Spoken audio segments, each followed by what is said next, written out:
Thank you for being here. This is really fun.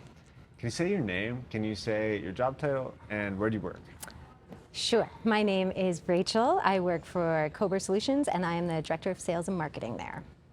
So what is Cober Solutions? Yeah, Cober Solutions is a 107-year-old family-run, fourth-generation leadership organization in KW. Kitchener is very much part of our roots.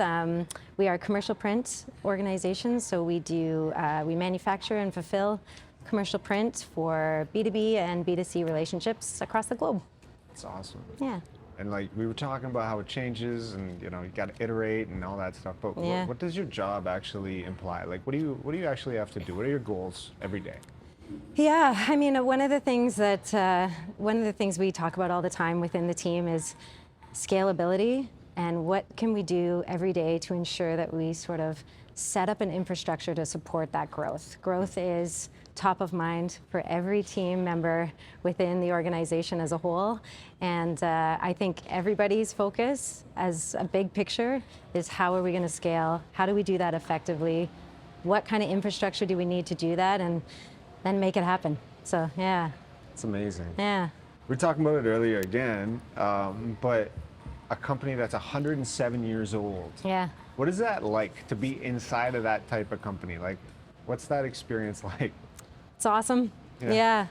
I mean, family is, as I said, it's fourth generation family leadership. So Todd, who's our current president, it was his great-grandfather who started the business, making grocery flyers at home. And now we have kind of snowballed into this really big organization with lofty goals and 200 team members. And yeah, it's very cool. Family is very much still the foundation of what we do.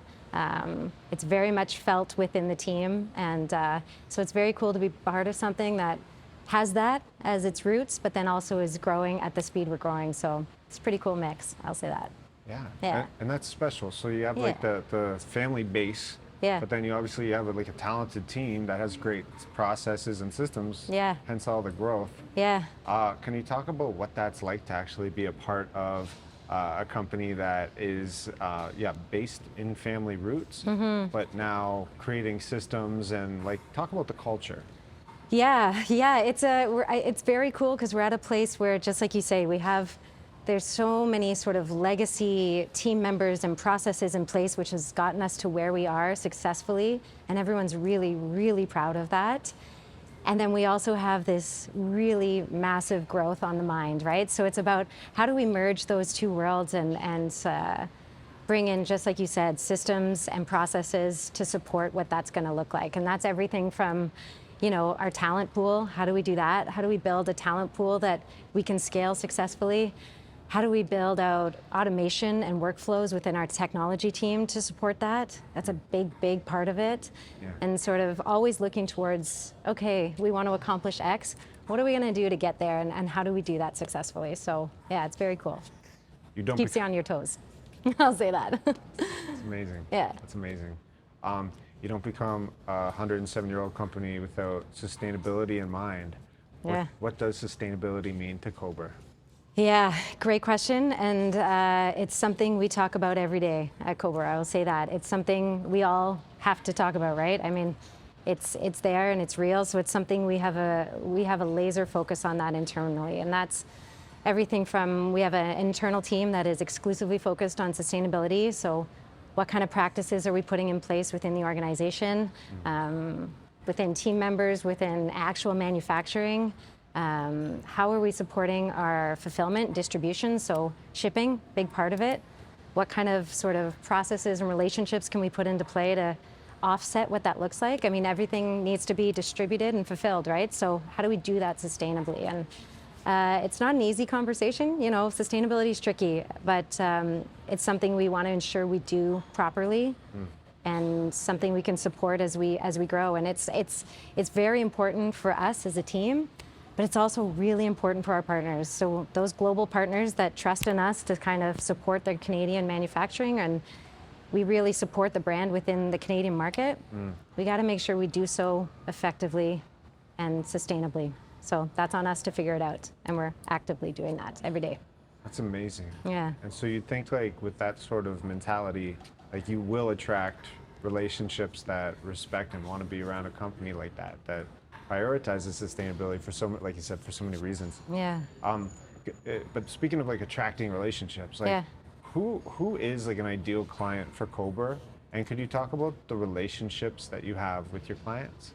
Yeah, I can talk about the relationships all day. To me, that's kind of like, that's the foundation of what we do. It's the foundation of everything, really, is solid relationships and communication. But I always say, I mean, I'm the director of sales, but sales comes from relationships, right? People buy from people. They buy from humans that are there to show up for what those brands and partners are looking for. And that's for me a huge focus. Those relationships are massively important to what we do, and then it becomes more than a transactional sort of exchange, right? We're really looking to build true relationships where our partners rely on us. We can have honest conversations with our partners, and it becomes so much more than just an exchange of services and dollars and cents, right?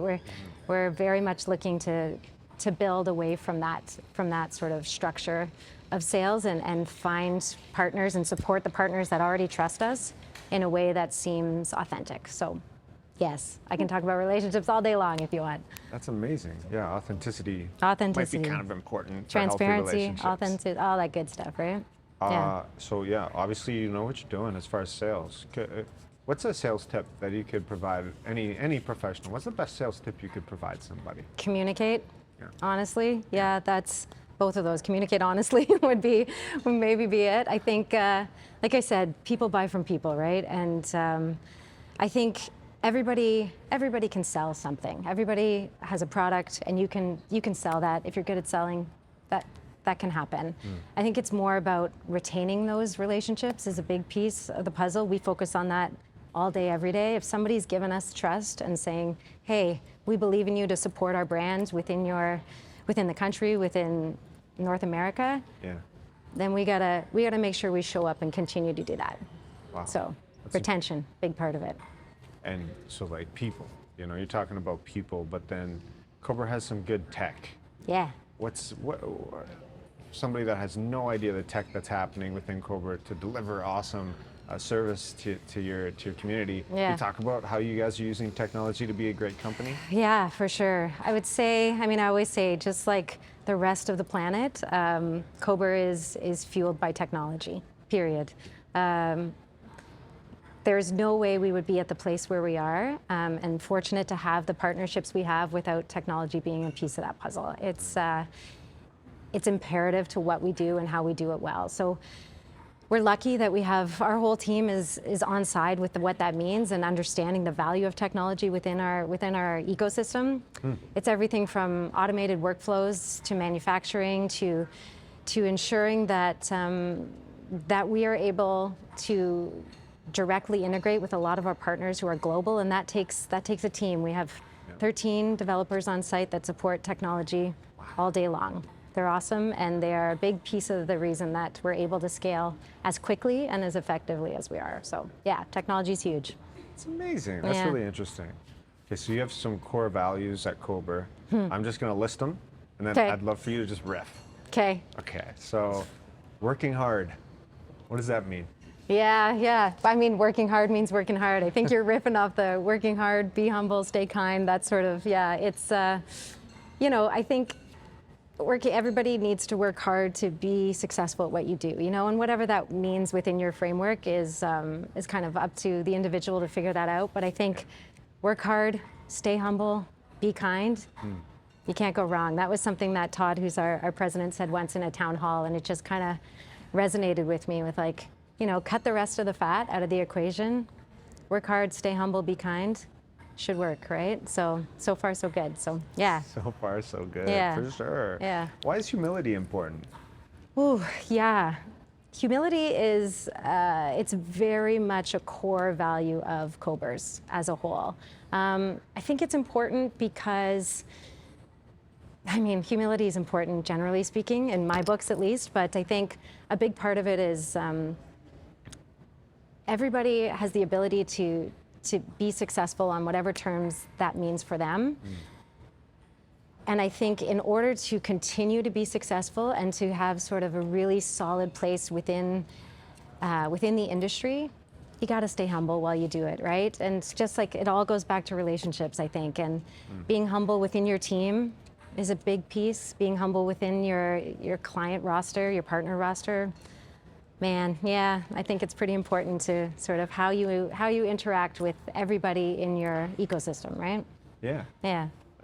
Could you riff about quality? Why is quality so important? Why are you out there doing your best to distribute quality products rather than just throwing products at people that might not necessarily be of that nature? Yeah. Why is that so important? Yeah, it's a great question. I mean, quality comes from three parts maybe. One is sort of the investments we've made into some of the machinery we have to produce really good quality product, period. Everybody wants quality product. That again goes back to sort of sustaining those relationships. You can engage in a relationship, but if you don't produce well on the end of that, it won't last pretty long, right? So I think the investments we've made to support that quality piece is very important. Yeah. The humans we have that are our team members on the floor are some of the best in the business, and they care deeply about what they do. Yeah. And I think that makes a big difference. Automation is great, and we believe in automation very much so, but we also believe in humans having a touch point and being able to actively engage with the product they're producing. It makes such a big difference, right? So, yeah. Really interesting. Did you guys ever talk about pride in being a Canadian company, like what it means to the team to be Canadian? Yeah. I mean, a big part of what we do is support these global brands in the Canadian space, right? And I mean, I don't want to speak for everybody here, but being proud to be Canadian is a big part of it. It's, our roots are in Kitchener. We're a Canadian company. That's what we do. We do Canada really, really well. And that's sort of how we support those relationships, is by repping these global brands within the Canadian market and understanding what that is and what the Canadian consumers want compared to a US consumer or to a European consumer, and understanding sort of what we need to do to facilitate those, again, relationships with the end consumer, right? So, yeah, there's pride in Canada for sure. There has to be, right? For sure. Yeah. Oh, definitely. And you talked about being having these global partnerships. Can you talk about just maybe the gratitude or just why you're thankful to have these obviously key global partnerships that have been such a massive aspect to your growth? Yeah, I love that. Yes, I mean, gratitude is very important. It's something we speak to. We have an onboarding document that we share with all of our new partners, and within that we always say, we do not take this relationship for granted, and I can only speak for my team and for the sales component of the equation, but yeah. Gratitude has to be there because that comes with retention, right? And we don't take any of those relationships for granted. Everybody has a choice where they put their business, where they put their energy, their money, and so we do not take that for granted. Never will. That's part of the humble. That's part of humility, gratitude. Those are pretty important qualities to have when maintaining some of these relationships. It's amazing. Yeah. And last question. Yeah. You're talking about you're 107 years old, yeah. right? You're a fourth generation company. Yeah. You've grown to a great size. You've made amazing impact. It's global. Proud to be Canadian. Could you just touch on how, what does the future actually look like? And you guys are talking about growth now. How you're going to move forward in the best way? Can you talk about what the future actually looks like for Cober, for your industry, for your team? Yeah, okay, so for Cober, the future's very exciting. We have a huge expansion happening to our headquarters in Kitchener here. So we currently sit at about 80,000 square feet. We're adding 120,000 square feet to our current footprint. So that's pretty exciting. It's pretty cool for the team. It's pretty cool for the organization as a whole. Set to break ground this summer, hopefully done by next summer. So you guys can come on out, take a peek at the facility. But so from an actual footprint perspective, that's pretty high on the radar and something we're all sort of very much looking forward to. That'll be focused on additional manufacturing warehousing space, as well as additional admin space for our team. So that'll be very cool. An industry, sort of looking ahead at the industry, I think we always talk about it, but like SaaS, AI, it's huge. People can order print, we always say, from their kitchen table or their couch, right? With a thumbprint or a Face ID or whatever that looks like, right?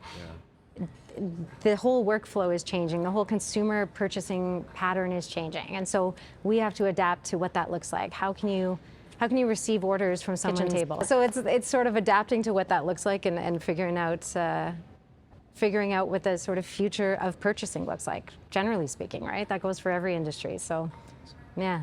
Awesome. Thank you for spending time with us. Cool. Thank you for having me. That was awesome.